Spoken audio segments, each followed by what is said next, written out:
네, 안녕하십니까. 네. 안녕하세요.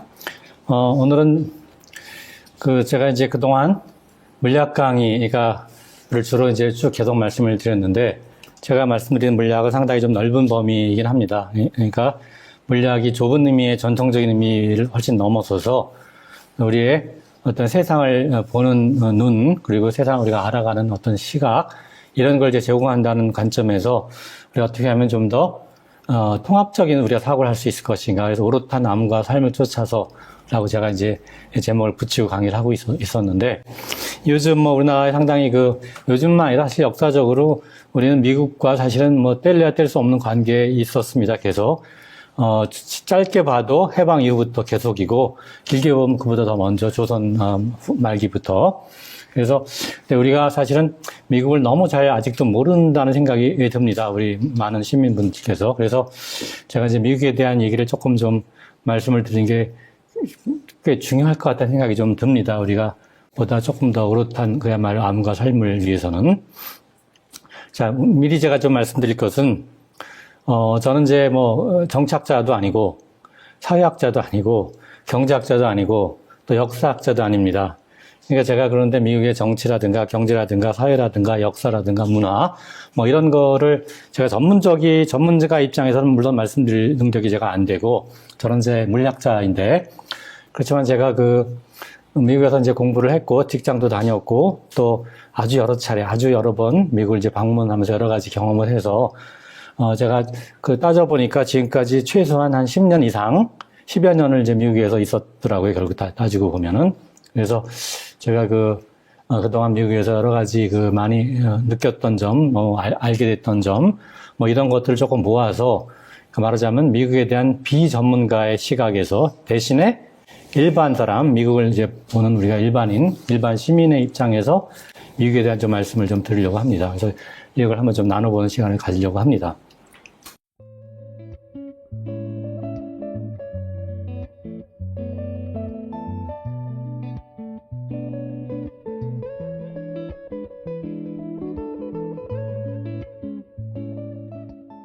그래서 제가 이제 이 세 가지로 좀 나눠봤습니다. 미국은 어디에 있는가? 미국은 어디서 왔는가? 그럼 미국은 어디로 가는가? 많이 아시겠습니다만, 이렇게 이건 물론 제가 어떤 패러디를 한 건데, 여기 보시면은, 폴 고갱이라는 유명한 화가죠. 인상주의에. 그 다음에, 여기 썼습니다만, 두 베농누, 꾀좀누, 우 알롱누라고 하는 게 이제 불어로 번역한 바 이런 말이죠. 우리는 어디서 왔는가? 우리는 무엇인가? 우리는 어디로 가는가?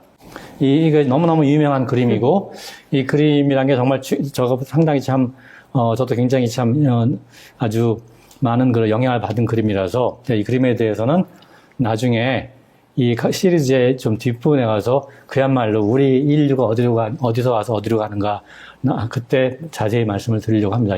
그리고, 물론 이제 미국의 어떤 긍정적인 심리는 물론 미국이 많이 있습니다. 이제 그런 거는 우리가 너무나 잘 알려져 있고, 우리나라에 특히 너무나 미국의 좋은 점이 너무 강조돼서 대부분들이 그걸 너무나 잘 알고 있기 때문에 저는 약간 조금 이제 부정적인 측면을 좀 포함해서 좀 말씀을 좀 들어보려고 합니다. 그리고 또 한 가지는 미국에 대한 조금 비판적인 이제 시각이 좀 있을 수 있겠지만 그거는 미국이란 현재 정부, 미국의 국가란 체제를 말하는 거지 미국인을 말하는 건 전혀 아닙니다. 그건 완전히 별개의 문제를 제가 강조를 합니다. 그래서 처음에 그러면 이제 미국은 어디 있는가를 좀 말씀드리겠습니다. 이거는 이제 지금 현재를 말하니까 많이 알고 계실 겁니다. 신문에도 많이 보도됐는데 아주 최근을 보면은 이런 일이 있었죠. 바로 지난 10월 18일에 No Kings라는 시위, 우리는 왕을 용납할 수 없다, 왕은 없다라고 하는 시위를 미국 전역에서 벌였거든요. 무려 2,700여 지역에서 모두 이 참여한 시위대를 합치면 700만 명이 참가했다고 합니다. 여기 보시면 미니애폴리스라든가 필라델피아, 워싱턴 DC, 그다음 시카고, 뉴욕, 보스턴, 샌디에고 등등등 무려 2,700개 지역에서 그러니까 엄청난 시위를 했는데, 그러면 여기 대해서 어떻게 응답을 했을까요? 미국의 현재 자칭 킹은 어떻게 응답했느냐? 신문에 다 나왔죠. 자, 이렇게 응답을 했죠. 이렇게 응답을 했습니다. 이렇게 응답을 하고, 이게 트럼프 대통령이 딱 왕관을 딱 쓰고서 그 다음에 조종을 하면서 시위대에 이 똥을 투척하는 이거를 이게 농담이 아니라 실제로 트럼프 그 본인이 자기 SNS에 올렸거든요. 이렇게 해서 완전히 조롱을 한 거죠. 그래서 참 이것이 이제 그 시위에 대한 응답이었습니다. 참 대단하죠, 정말로. 교수님, 근데 예, 예. 질문이 하나 있는데 예, 예. 우리나라는 시위가 상당히 많은 나라잖아요. 뭐 그런 셈이죠. 네. 예, 예. 미국도 저렇게 시위가 많은 나라예요? 미국도 사실 시위가 전통적으로는 꽤 있었습니다.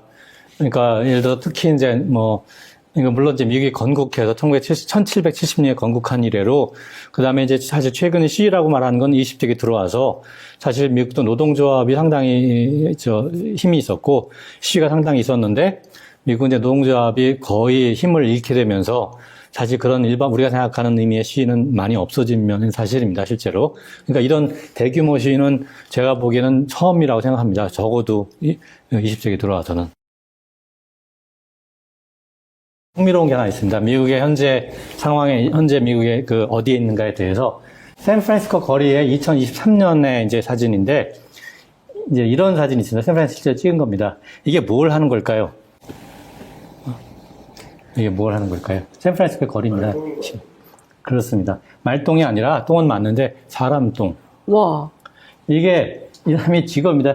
똥 순찰대라는 걸 만들었습니다. 푸 패트롤이라고 하는데 사람들이 하도 똥을 많이 싸기 때문에 여기저기에 길거리가 전체 똥으로 범벅이 되기 때문에 이걸 치우는, 똥을 치우는 직업이 생겼습니다. 정말요? 네, 정말로요. 정말로. 그래서 심지어 똥 지도를 만들었습니다. 똥 지도, 똥이 어디서 발견됐느냐, 샌프란시스코에서. 그 지도가 이렇습니다. 여기가 이제 그 유명한 여기 샌프란시스코 도시는 이제 요쪽이죠. 요 부분이 샌프란시스코 도시인데 여기 뭐 전역이 다 똥으로 범벅됐다는 걸 볼 수가 있죠. 아니 물론 이건 이제 똥이 발견된 데고 이걸 훨씬 더 확대해야 되니까 똥의 크기는 훨씬 작으니까 물론 그렇긴 합니다만 하여튼 전역이 이렇다는 얘기죠. 이게 이제 미국의 현재 모습이라고 할 수 있겠습니다. 자, 미국이 현재 어떤 상황인가를 몇 가지 말씀드리겠습니다. 경제 상황 잠깐 말씀드리겠는데, 미국 사람들이 재산의 분포를 한번 보면은, 원래 재산의 분포로는 이제 그 굉장히 유명한 그런 19세기 말부터 한 것이 뭐냐면, 파레토의 법칙이라는 게 있습니다. 파레토라는 사람이 이제 그 경험적으로 한 건데, 19세기 말이죠. 이 재산의 분포가 어떻게 했느냐, 흔히 이제 20, 80이라고 말합니다. 무슨 얘기냐면, 그 사람들 중에, 구성원 중에 돈이 많은 20% 사람들이 전체 재산의 80%를 차지하고 있다. 그리고 나머지 80% 사람들은 이 나머지 20%를 차지한다. 이것이 이제 2형, 8형의 규칙입니다. 20, 80 규칙인데, 그런데 이거는 이제 이때 얘기입니다. 19세기 말의 얘기고, 이것이 이제 현재 와서 어떻게 됐을까? 그러니까 하위 계층은 50%, 반 50%, 못 사는 사람 50%가 차지하는 부의 비율이 어떻게 됐을까? 2014년 데이터입니다. 올해 10년 전인데, 한국이 어떻게 될까요? 한국의 경우에. 한 20%? 20%? 네. 답은 얼마냐? 1.8%입니다. 1.8%. 너무 네. 과하게 썼네. 그래서 이만 말이 있어요. 이 말이 뭐냐면, 잉그람이라는 사람이 이제 무슨 얘기를 했냐면, 바로, 패러사이트란 게 뭐냐면, 그 기생충, 우리 영화. 기생충 영화가 한국의 불평등에 대해서 그런 어떤 그 아주 나이트메어리시 픽션이니까 아주 악몽의 걸 그렸다. 이런 얘기를 했거든요. 이 바로 패러사이트 그 기생충이 아카데미상을 딱 받은 다음에 이제 평을 한 건데, 그런데 이 사람이 그 다음 한 말이 뭐냐? The reality of America is even worse. 그런데 미국의 실상은 더 나쁘다. 한국보다. 그래서 뭐냐? 이것이 이제 2020년 아카데미상 받자마자 평을 한 겁니다. 그러면 어떨까? 이게 이제 미국의 최상위층하고 하위층하고 소득의 변화를 보여줍니다. 여기 보시면 파란 선이 하위 50%가 차지한 재산, 소득입니다. 재산, 소득. 그 다음에 빨간 거는 탑 1%, 제일 잘 사는 1%가 차지한 부의 비율. 보시면은 처음에 옛날에 1980년대만 하더라도 위에 상위 1% 떼부자가 갖고 있는 게 한 20%, 20.7%를 가졌습니다. 소득을. 그 다음에 못 사는 절반, 50%가 10.7%를 가졌거든요. 1980년대만 하더라도. 이게 놀랄 만큼 바뀌어서 역전돼서, 자, 2016년에 보시면은 탑 1%가 20%를 가져있고, 이 소득에. 나머지 반, 이제 하위 50%가 13%를 가졌는데, 이거는 2016년 얘기고, 지금 어떻게 됐을까? 24년에는 더 벌어져서 이것이 23%를 가졌고, 탑 1%가 못 사는 절반이 불과 11%를 가졌습니다. 이건 최근 데이터입니다. 2025년 아직 물론 없고. 자, 그리고 또 한 가지는 미국의 GDP, 이게 지금 이제 총 생산이라고 하는 가치 생산, 이것이 제조업, 전통적으로는 제조업으로 했었지만 지금은 제조업은 다 버렸고 미국이 대신에 뭘 했냐? 돈 장사, 위험 장사, 땅 장사를 합니다.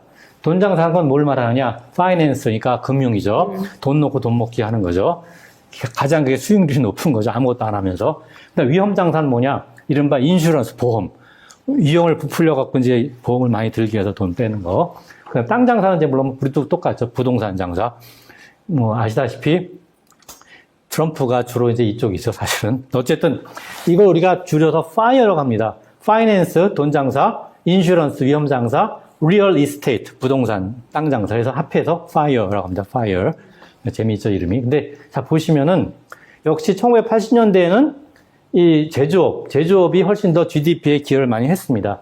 20%가 제조업이었고, 그 다음에 파이어, 이 황당한 짓이 15%, 16%였는데, 이것도 완전히 역전돼서 2019년에 보시면은, 그러니까 제조업 불과 10%로 떨어졌고, 그 다음에 이런 황당한, 이게 정말 실체가 없는 이런 돈 놓고 돈 먹는 게 21%가 돼버린 거죠. 그러니까 이것이 이제 미국의 실상을 보여줍니다. 그러니까 미국이라는 나라가 제조업을 이제 버린 거. 제조업은 이제 말하자면 3D 업종.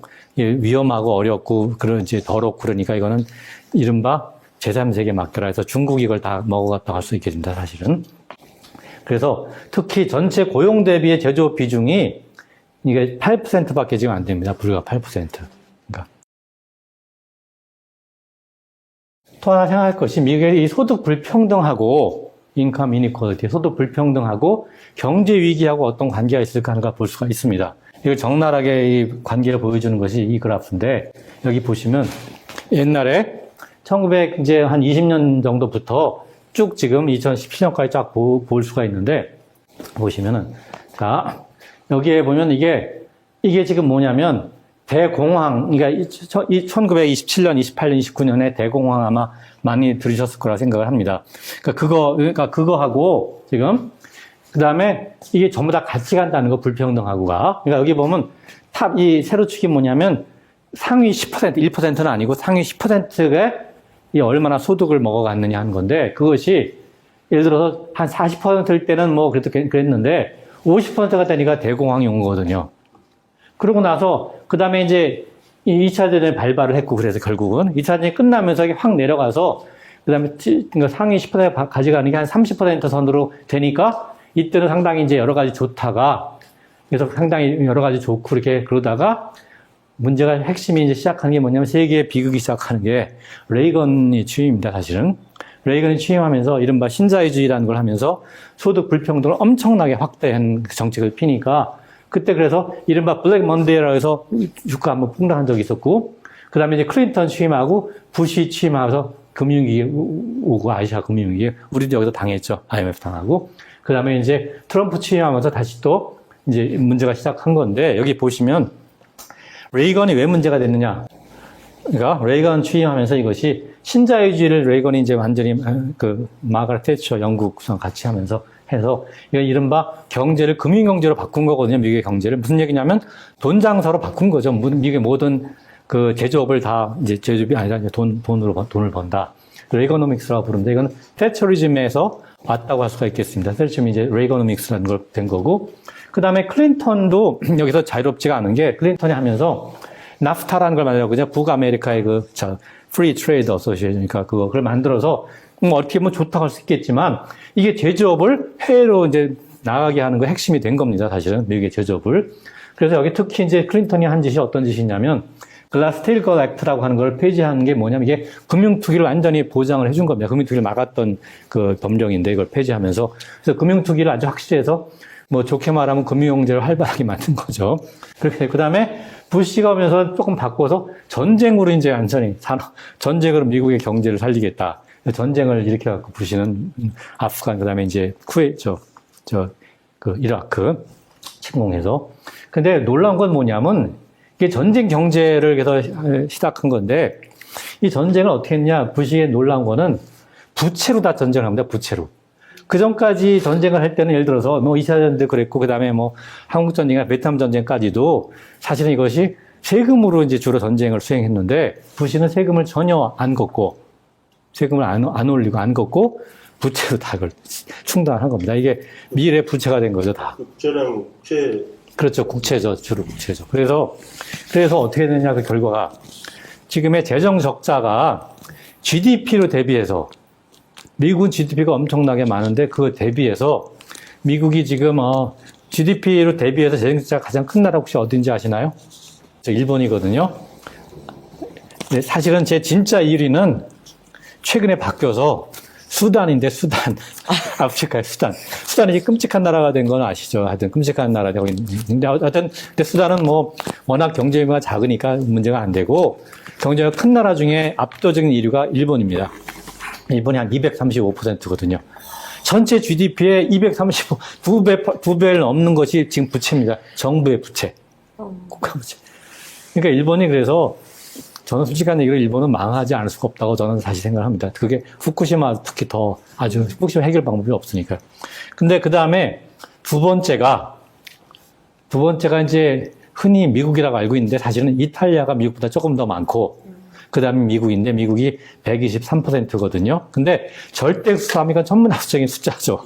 미국의 GDP가 엄청나니까 압도적으로 세계 1위인데 그게 123%가 미국의 부채니까, 부채. 그러니까 이런 걸로 다 늘어난 겁니다, 사실 실제로. 뭐, 그냥 흥청망청한 거고. 한국은 얼마나 될까요? 한국의 이 재정 적자, 부채는 지금. 한국은 그러니까 굉장히 낮은 편입니다. 그러니까 아주 건전한 거죠, 부채로 보면. 50% 선밖에 안 되거든요, GDP에. 그러니까 이건 아주 건전한. 그러니까. 그래서 하여튼 뭐, 그러니까 무슨 얘기냐면 한국은 코로나 이럴 거에 돈을 좀 많이 풀어도 되는 거거든요. 그걸 안 한 겁니다, 이 문재인 정부가. 그래서 정말 이거는 완전 의도적이라고 저는 생각할 수밖에 없는데 안 하니까 너무나 뻔한데 해야 되는 게 맞는데 안 했죠. 근데 윤석열이 되자마자 바로 했죠, 그 다음에. 사실 미국 정부 같은 경우는 코로나 때 돈 엄청 풀었습니다. 그러니까 저희가 더 커졌죠. 그래서 엄청나게 풀었거든요. 우리나라는 전혀 그 재정 적자가 너무 없는 나라인데 그런데도 전혀 안 푸는 거죠.